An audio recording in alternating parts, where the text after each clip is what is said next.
Hey! So, the other day, pocke released Roaming, a level that only uses 49 objects. This is super impressive, and I'd recommend you check it out if you somehow haven't seen it yet. I've long wanted to try my hand at using as few objects as possible in a level, so this seemed like a good time to have a go. The finished product ended up only using 39. For reference, this is 39 objects. Unlike Roaming, which uses its luxurious 10 extra objects to create multiple parts, I couldn't really implement multiple distinct visual sections. Instead, I had to focus on making one part that was varied enough to hold attention for more than a minute. The real core of this level is the two jump rings scaled about 20 times larger than usual in the background. This is a really solid basis, because it does a ton of stuff without needing any further triggers, which would be included in the final object count. It spins, pulses to the music, and thanks to multi-activate, lets you swap gravity mid-air by actually using the orbs. This gameplay gimmick already stands out from most other low object count levels, which often sacrifice interesting gameplay to lower the count. The background is also strobing rainbow, which requires a grand total of 0 triggers to make.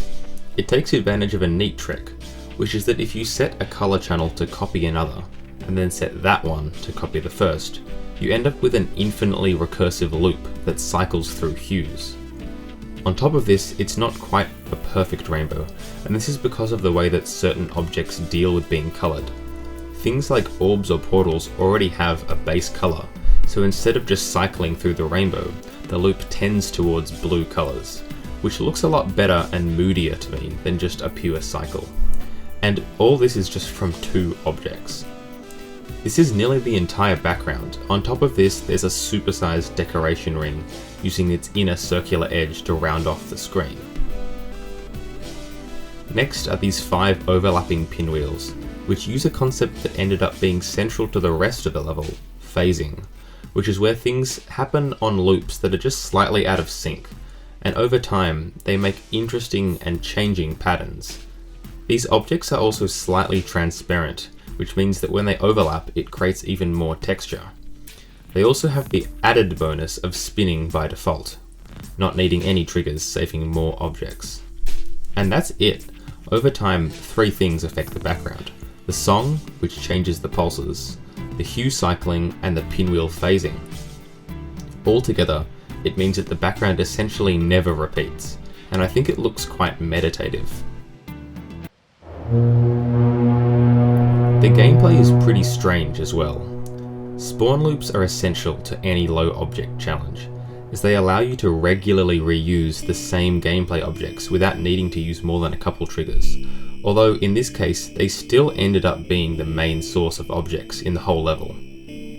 There are 3 layers of obstacles that travel across the screen on slightly different loops, so that they get out of sync and never create the same obstacle twice. The level starts with just these saws to try and teach you the mid-air gimmick, then introduces the pairs of moving blocks. It's genuinely surprising how interesting the gameplay that comes out of this is. I think it's actually fun to play, and it makes you think on your feet to dodge essentially random gameplay.